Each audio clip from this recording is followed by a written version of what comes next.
we have another young Indian with us as part of the Voice of the Young series. Hello, everyone. Good to be back.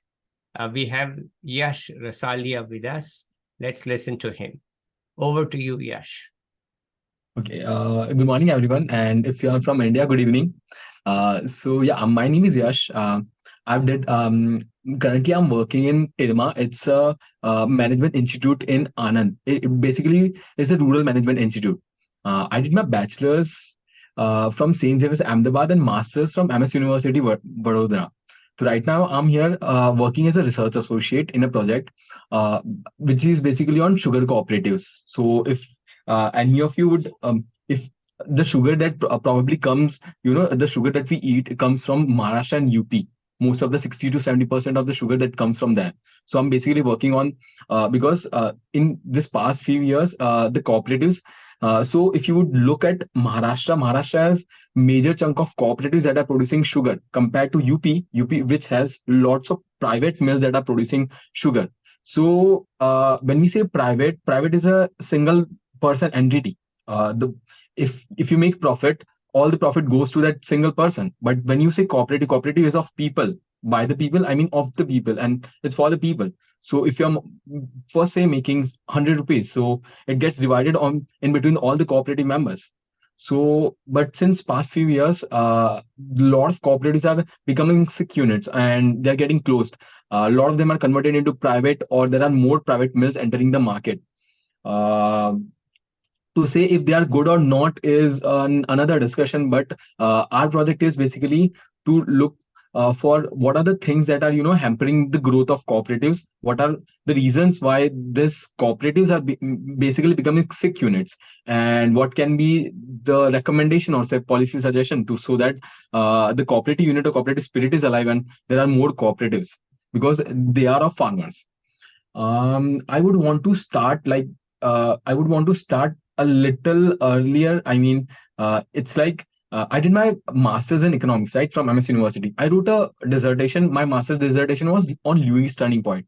Why am I telling this? Is because I have studied economics. I did.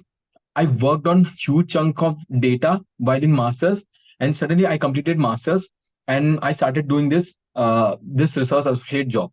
So there was this huge. I was there in my dissertation. I was dealing. I had this paper on agriculture only.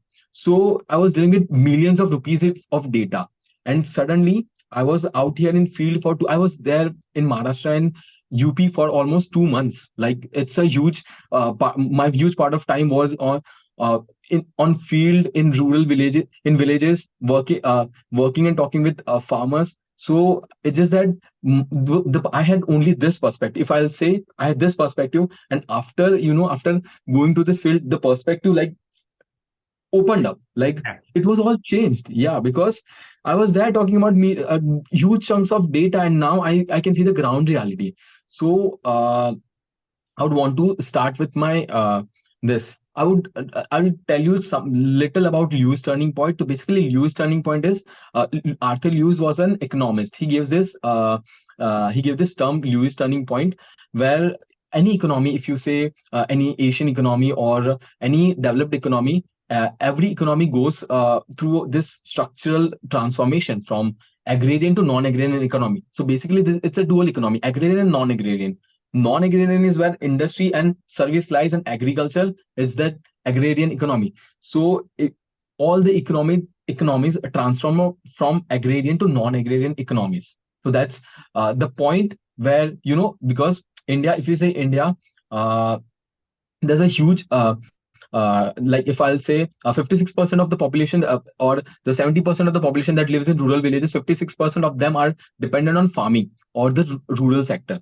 So all these people like India, so if I'll say 1995 or 2000s, agriculture's contribution in GDP was 24%. Now it has decreased to 16%. So India is slowly and steadily transforming to the non-agrarian, which is for say industrial or the service sector economy. Uh, so here, there I worked with marginal, well, say marginal wage rates of farm laborers, then arable lands, irrigated lands, and all this high, this millions of rupee data or lakhs and millions of hectares of this land. But then I went to Maharashtra for some. So I'll now talk about my field experience. So I went to Maharashtra. There are two, I mean, there are lots of climatic zones, but majorly there are two climatic zones. One which is very arid, where there is huge rainfall. Then another one, Marathwada, where, if you have seen the news, most of the suicides of farmers happened in Marathwada. Like last year in 2022, it was more than 1,000 farmers only in the place of Marathwada did a suicide. Like in a single case, if you could, why am I talking about this? Because I want to talk about this normal real things. Like, I mean, I everything that I ever read or I saw on the news, read on the newspaper, it came just it hit back me to me as a reality when I went to the field. It's like Marathwada, where it's a region. It's in that region. If you'd see, 1,000 farmers did a suicide. Like, if you want to see this, so I would want to talk about the reasons why, how this, how this works. So Solapur region, or the Solapur, Kolhapur, Satara, Sangli region, where there was always I'm talking about because Maharashtra, because, well, there was always this rain, and it was well irrigation fed. So farmers over there, or they have more major, or strong cooperative structure, where they get more MSPs. So in sugarcane, we have MSP called as FRP, which is fair and remunerative prices. So they have more FRPs and more prices to their crops. And why, there are a lot of issues with sugarcane farming, or for say cotton farming, because cotton and sugarcane are two of the crops which take lots of water, like 70%, 60% of water. But still people choose to do it. Why? Because it's a cash crop. Cash crop in a way that if you grow it, you would get, I mean, you have to also look upon there are a lot of issues which are interconnected. If you say farmers are not getting prizes, or there's this debt cycle or the poverty cycle that works with them. What is the reason? Because if there's a floor price, or there's a MSP price for more and more crops, since there are not much more MSP for the other crops, for the crops or higher MSP, people are choosing to grow sugarcane more there, because Yeah, sugarcane, once you grow, yeah. So yeah, sugarcane, once you grow for a year, you just have to grow the sugarcane in the field. Then you have put pipes in the entire field, and then you have to do nothing. Like that, you feed them water, you give them water, and there are cooperative industries who just come to harvest your crop, and that's it. And for the first year, when you grow sugarcane, it lasts for 3 years. So that's how people over there grow more sugarcane. Now I want to talk about Marathwada. So there's this.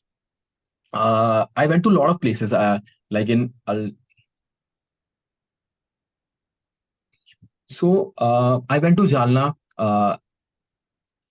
If I'll say that there's this cycle, like 3 or 4 years drought cycle that's occurring. Like we all are familiar with the drought, I mean the climatic conditions, or the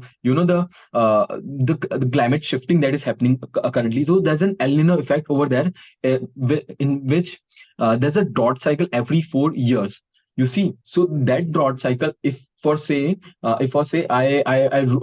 I sow my seeds for a sugarcane or any plant this year. Okay. Uh, I sowed it. It did not rain. Okay. I'm in loss. I took a loan. So you see, loan, if you have an acre, you would get 35,000, 40,000, or 45,000 at max to the loan. And since we know there are marginal farmers, and like if I'll say the proportion of farmers who are who have larger land holding is very less compared to what small or marginal farmers are.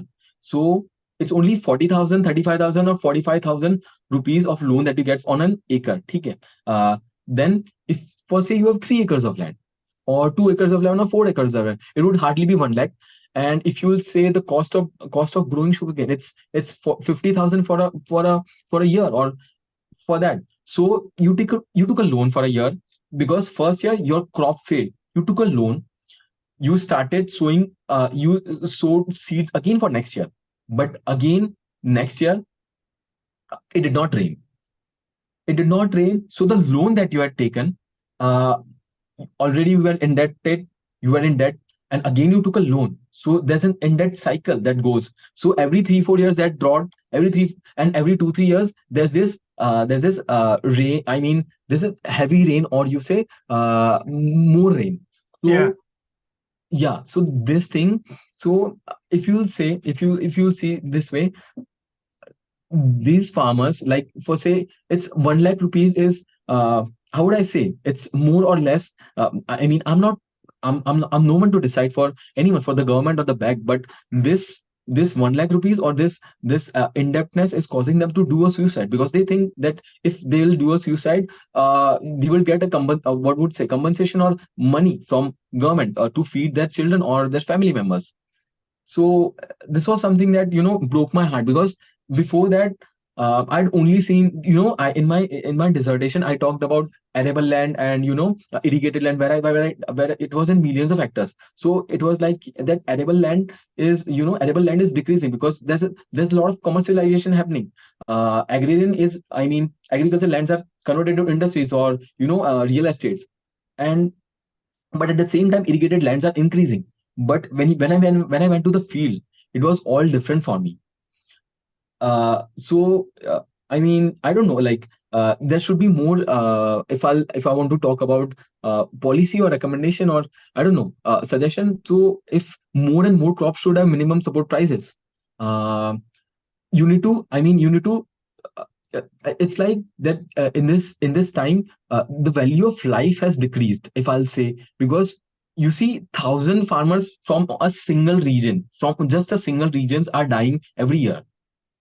I mean, and it is increasing. So if you would care about more about a life of even a single person, then it's like more, it's like 1,000 people are dying, and you cannot do anything about it. Why are they dying? There's this whole cycle of indebtedness, poverty, and this thing. What you can do about it? You can provide more minimum support prices to more crops, so that they have more power and more awareness among them, because they do not have irrigation and everything. I would want to also specifically talk about certain places where I went to. I went to two places actually. I went to Silod. So Silod is near Aurangabad and Jalna.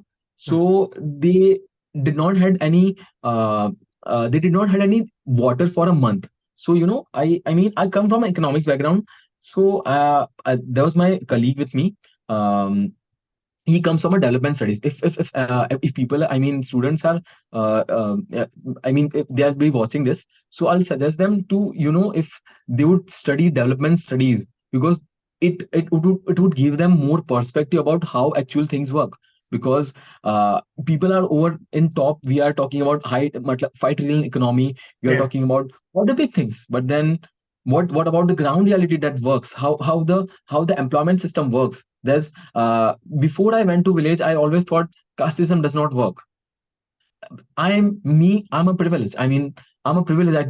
Where I come from, where I've lived, where I've stayed, my friend circle, I'm a privileged person. So, but people are not privileged. If you go out there, there's casteism everywhere. Like when I came to Anand, the first thing when you go to buy a house, I'm telling this because they ask you is a caste.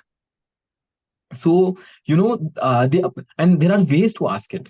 Do you eat non-veg? Or what is your full name? In research, when you used to go there in Maharashtra and Uttar Pradesh, so to maintain ethical, or to not have biasness, we would only tell our first name, like, my name is Yash. Then they'll ask you, okay, what's your name? And then the remaining conversation decides upon that. What is your name? So if your name is your certain name is that, then they would overpower you. Or if your certain name is that, then you would overpower them and you would get all the privileges. So it works in the more minuscule things. If me and you do not want to believe, but then it works. uh, it works how these small and marginal farmers, where from which a section of the society they come from, all these are interrelated and you cannot ignore it. Then also that these people do not have, you know, what would you say, other employment opportunities or other awareness where they could go. uh, so I was saying that, you know, you should understand development studies. You should read upon or learn upon development studies, because uh, when that person told me that, you know, we did not had water for a month, so my first thing that I said was, okay, you know, so how do you drink water?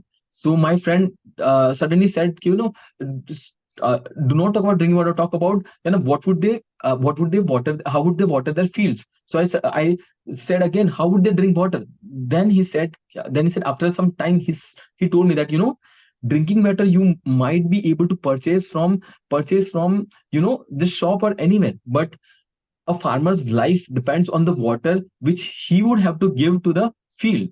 If there's no water give to the field, he would not be able to earn, he would not be able to sow crops, he would not be able to do anything. So I mean, it's we read upon a lot of things, that there's water pipelines, you know, supplied everywhere throughout the country, there's electricity everywhere, there's all these facilities everywhere, but in reality, if you go in rural areas where most of the India lies, when we talk about all these things of development of this huge data, huge numbers, it's all, only certain sections of the society or the certain classes of the society. I'll say about the Gujarat and Ahmedabad, Surat, more say Vadodara or Gandhinagar. Then all the rest of the districts are rural sectors. So if you will say 28 districts are in Gujarat, only 5 or 6 are cities. Rest of the 22 or 20 districts are rural sectors. What about them? What about their what about their employment? What about all the people, all the farmers that are working in the agrarian sector? So yeah, that's the thing. Then No, I understand what you're saying, you know, that it is you. Perhaps you could also comment on the fact that both sugar and cotton are very water intensive and what it has done to the land. I'll also, so you know, like I'll also say, I'll also give upon a reason why, how, you know, so the thing is that earlier, I don't know, green revolution has an impact, like we all know green revolution has a major impact, but then there was also some negative implications to it also when we went to Maharashtra. So, you know, after before 2 3 months, tomatoes were tomatoes were for, you know, selling at 180 200 rupees per kg. When we went there, there was this Solapur Pune highway. In that highway, you would see crates and crates of tomatoes just residing on the sideways of highway, because, you know, uh, tomatoes cost had decreased to 2 rupees per kg to 3 rupees per kg, and the farmers could not even cover the transportation cost to take those tomatoes to the what would you say, this mandi. So Yeah. they had no idea, so they just had put it over there only. You could just take it for free. So I'll tell you the reason. So for say, you have 10 acres of land and I have 2 acres of land. You decided to grow, you know, if the entire region is growing sugarcane, for say, sugarcane from say, you decided to grow 7 acres of sugarcane and 3 acres of, for say, tomato or potato. Me, I only had 2 acres of land, and I decided to grow 2 acres of sugarcane. And if this year it does not rain, since sugarcane requires 70% of water, you had grown 7 acres of land, it got wasted, but you still had 3 acres of land where you had grown tomato or potato, which are not very water intake crops. But I have 2 acres of land, I had grown sugarcane, there's no land. How commercialization, you know, like earlier we used to have crop rotation, crop variation, but how commercialization of crops, because there would be no land. I only had 2 acres of land, so my entire field got wasted. Because you were a big farmer, or you say a medium farmer, you had still some part of land where you had shown other crops. So how commercialization has have also changed how we, you know, how farmers think. But then also there's we cannot blame the farmer because we have forced them to do that. When you would not have, when you would not have money, what would you do? What you would do, I mean, we used to have, earlier we used to have this, this is what we say, livelihood farming, where they grow just to feed themselves up. But now you have a commercial farming because they are not getting money for it. So all this system where you only grow one crop and it fails, so there's no option what you can do about it. Yeah. Okay. All right. Let's continue. You Yeah. have many things to tell us, so continue, please.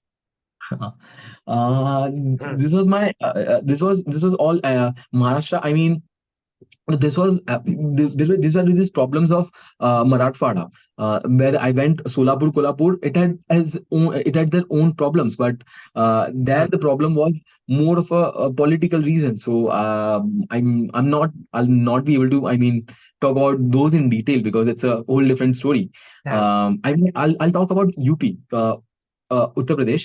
So, before this, I've never, I mean, left Gujarat or for say my place, but suddenly I'm there in UP, I'm there in Maharashtra. In morning, I'm 7 o'clock. We're just waking up and going to villages and villages doing FGDs. I'll also want to talk about qualitative research because if you are if you want to be a policymaker or for say if you want to be a research and so you are a researcher. I mean, a lot of my people are working in big think tanks and big places, but they are just crunching data for months and months and months. They are crunching data. They do not know what actually is going on the field. So if you will take my suggestion, I'll say that go to field, have experience, talk to more and more people, talk about things. Because when I went to now when I'm crunching data, I have other insights and I know what to do because I was there in the field. I saw what exactly all the things were going on. So when I'll be writing a report, I'm in writing a report phase. I'll be submitting it by next week, but then I have a different perspective of how things actually work.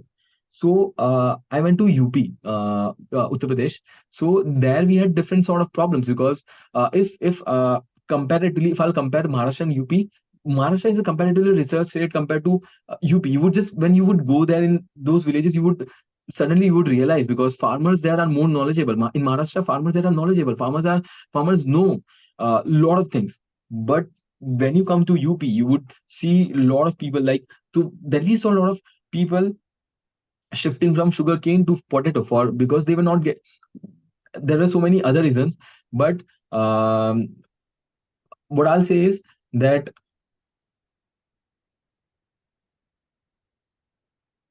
if Maharashtra had this much of cane of UP has a lot of cane, but again this commercialization of thing, like their main problem was that every year, I mean every 2 3 years, the variety that is being developed, it fails. Though the native or the primitive variety of sugarcane or all the plants that we had uh, are no longer there because we want to in this small acre of land we want more and more yield and more production. So more and more experimentation, more and more research is being conducted.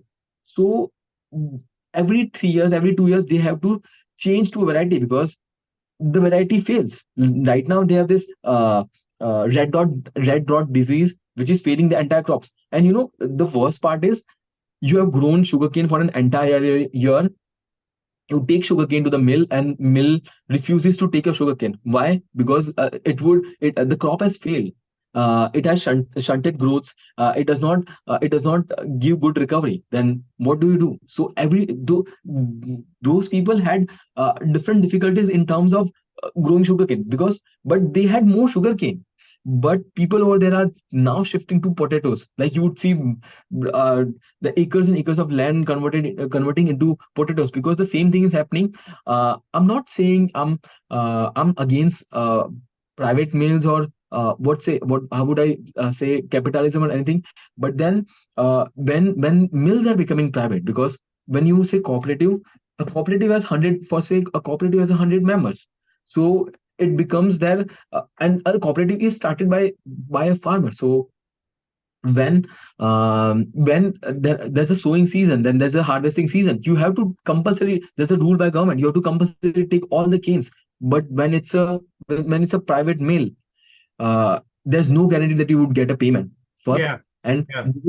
no guarantee you would get a payment. So a lot of farmers, because you see, there are only 24 cooperatives in UP compared to what Maharashtra has, more than 100. So in a cooperative setting, you have to take sugarcane, Yeah. but in a private setting it's not mandate. So a lot of people, now again this problem arises, like I talked about MSP, because why farmers do sugarcane farming is because they get FRP. And I'll tell you a reason why they do. Because you grow sugarcane, in an acre of land you would get 60 tons of sugarcane. If you multiply it, it will give you almost 2.534 or 5 lakhs of money. And that, it's like you get this money in just a take. You take your crop, take your crop to the mill in 15 days of time. In 15 days of span, they have to give you your money. Yeah. So in a sudden go, you have a lot of money, and an entire year you don't have to do much efforts. It requires less labor and less things. But since cooperatives are turning into private and there are more private mills, this cycle of turning from, converting sugarcane fields from other crops, because you are not getting the MSP. So the basic thing, have you have MSP prices for all the crops, so that they have enough money to sustain. Because like sugarcane has this much money, cotton has much money, but then other crops does not have much money, until and unless you are a medium sized farmer or a large farmer. So yeah, and there's a lot of things like, I mean, I don't know if I'm allowed to say this or not, but then a lot of we were near Nepal border, so we have a lot of sugarcane. Trust me when I say this, there's acres and acres of land of sugarcane, because our mills are not able to crush sugarcane. Our sugarcane is going to Nepal. Like our 50% of sugarcane is going to Nepal in the border areas, and they have set up a mill over there. So since we are not able to give farmers prices, we are not able to crush their canes, we are not able to give them sustaining prices. Our canes are going to other countries. So yeah, there were a lot of other problems of this farmers, but then there comes in a sort of a political domain, Yeah. and I mean it would not be feasible to talk about that. No, no, let's keep the politics out, but it's economics to say that our sugarcane is going to Nepal. That's not political, that's economic. Yeah. That's economics. That look, our system is like set up in such a way that at the border, it's you get higher price in Nepal than you could get in India. Okay, and so basically our sugarcane is going there. I think that's just an economic fact. It has nothing political about it. Okay, let's continue. If you have something else to add. Uh, uh, I mean, it did change my perspective to how I before coming here, because I always I'll talk about myself. I want to go into government. I want to be a policymaker. I want to change, because I've always heard people saying, this is bad, or this is shit. So I want to do some things by being inside of an system. Like you are a World Bank consultant, so I want to someday, like want to get into World Bank. I want to go to Niti Aayog. I want to be in government. I want to make policies. I want to change what. And before doing that, I just 2 years, like I'll be applying for PhD for after 2 years, because but every 6 months I want to do a project which is more on a ground level. I mean, to work on the most lowest of the lowest ground level, so that I have reality check of a lot of the things. Because before this, I did not had much understanding about the how how how casteism works, how how people do not have much of employment or poverty issues. I mean, all these things I have read. I mean, I've read research papers, I've read on newspapers and art, and TV news, everywhere. But then I saw it with my, I mean, own eyes, that how bad situation is. Like, I mean, I'll give you an example where I was in Silod. I told you, right? It did not had a water. Uh, for a month, they were not getting any water. next day, it was our last sort of a place to collect data from. Next day, I was in Ahmedabad. I was sitting on a table where all these, I mean, it was just bottles of water were coming and coming and coming. Like there Yeah, was 25 bottles. I was in this, I went home and I was just thinking for like more than an hour or so, hours and hours, like because before a day I was there where they did not had water. Now I'm at a place. It's a very simple thing. If you yeah, look yeah, at it, it's yeah. a very simple thing. But I'm at a place where I'm sitting with friends and there's this plastic bottles of water. It's here just. Yeah, So yeah, the inequality is clear. The inequality is clear that we have abundance in the cities for well-off people, but once we go out in the villages, there is no such similar thing. Even in a place like sugar cooperatives, which actually the farmers are better off than other marginal farmers, right? Because they at yeah. least okay. Anyway, thank you for painting that picture so clearly. You have done a great job of it. Anything else you want to add? You want to do a PhD and you want to get into public policy. Good aims, all of them. I want to work. I mean, labor, poverty, climate change, and health. These are my fields that I want to work because labor and poverty go hands in hand, and the health Yeah, also. yeah, All these things are interconnected. But I also want to work on climate change. Climate change because it's a dire need, and we need to really work upon it.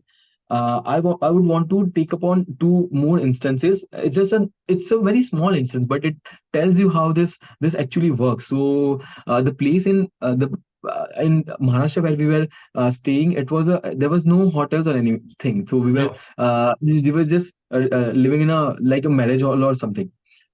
So if throughout this whole because we did not have any research manager or anything, so we had to figure out all the things. So my friend and I, what I would do is he would sit on one part of bus and I would sit on one part of the bus, and we would talk to almost every person and try to figure out, because we had to be also this being a qualitative researcher, like you have to not to be biased. You have to, because if you'll go to a cooperative or if you'll go to a mill, and the people they would send is they would not be biased. They would be biased and not neutral. So we had to figure out on our own who to talk to. And when we are saying focus group discussions, if you know, it's a research method to do qualitative researching where you require 8 to 12 or 16 like people, where they are sitting in a circle, and you throw at them FGD pointers, like a pointer where they discuss, and you observe them and you record them. So for that you need this much of farmers. So we would just go there, like it was a different experience. Just go there on your own. You are talking to so many people, and you're figuring out things on your own. But we were in this marriage hall, like we were staying there. So this guy, I'll because uh, if you'll go, there's not much money. The inequality part which I'm talking about is which I also saw in if IRCTC train. Okay, everyone had I have traveled in train. So the train attendance, if you would see train attendance, it's all, I mean, it's all on contract basis. What would say, contractual or temporary basis. So their salary is 15 to 18,000. Okay, so that 15 to 80,000, I'll tell you why I'm telling you this, because we do not have stringent labor laws. I'll tell you how.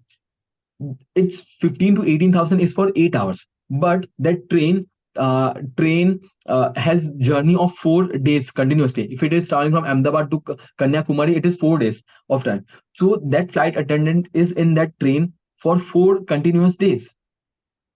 4 continuous days, you might be just sleeping for 4 to 5, 6 hours. He's working more than what, 16, 18 hours. He's getting paid for what? Uh, for what? Like 8 hours, like 15 to 18,000.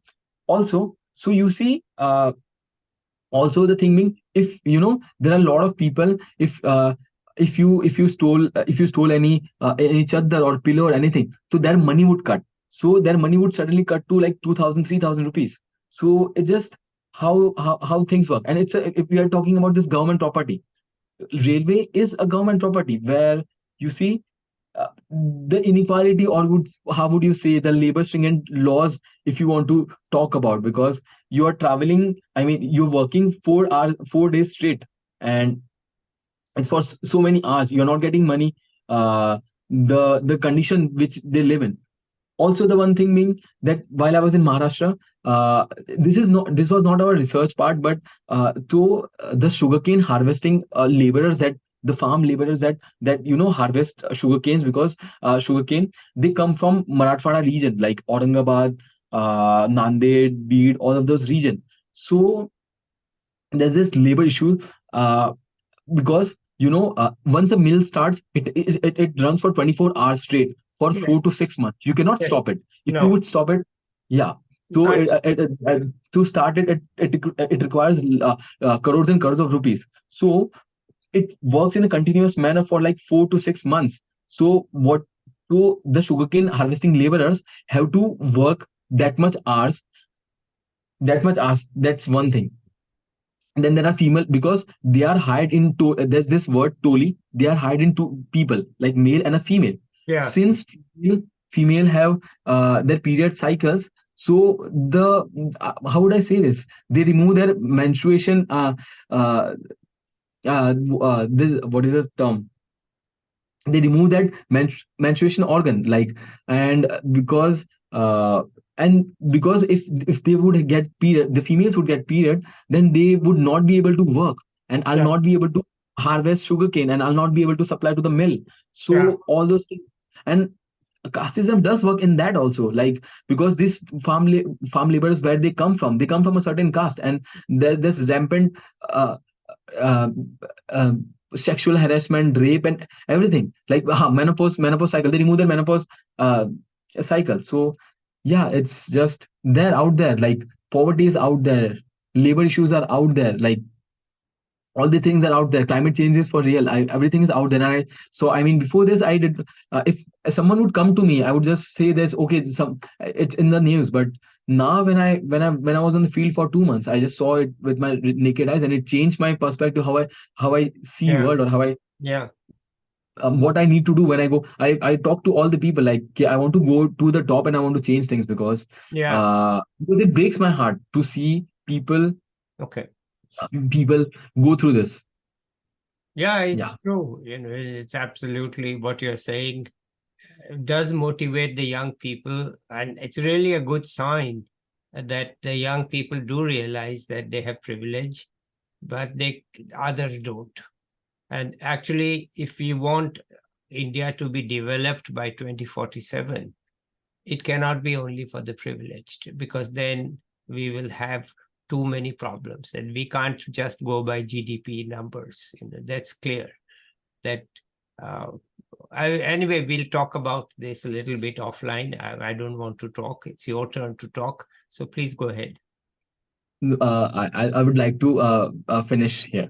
Okay, good. So thank you so much, Yash, for painting such a uh, clear picture of what you observed and what you have seen and how it has opened your eyes. And I'm glad you have done that. And we'll catch up with you, I hope, 1 year from now and see where you are. Okay. Let's say bye to the Okay. viewers. I'll be Bye. back with another person, young person, or an expert soon. Bye till then. Okay. Bye bye. Thanks so much.